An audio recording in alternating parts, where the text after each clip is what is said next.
పడుకునే మనిషి లేవలేడు. ఏం చేయాలన్నమాట? దేవుడు పడుకోవాలి. దేవుడు కూడా పడుకొని వస్తేనే పడుకున్న మనిషిని లేవటానికి వీలవుతుంది. ఎక్కడ పడుకున్నాడు? ఆదికాండం 49వ అధ్యాయం, జెనసిస్ చాప్టర్ 49 verse 9. ఆదికాండం 49:9, జెనసిస్ 49 verse 9. ఆదికాండము 49:9.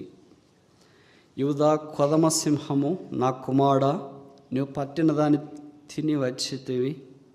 సింహం వలెను, గర్జించు ఆడు సింహం వలెను అతడు కాళ్ళు ముడుచుకొని నిలుచుకొని ఉండెను అని రాశారా? పండుకొని ఉండెను. పండుకొని ఉన్న మానవుని లేపటానికి యేసుక్రీస్తు ప్రభు వారు ఎలాగొచ్చినాడంట? ఇది నేను చెప్పే మాటలు కాదు, యాకోబు ప్రవచించినాడు ఏం తెలియక మునిపే. That is the greatness of the prophecy of the birth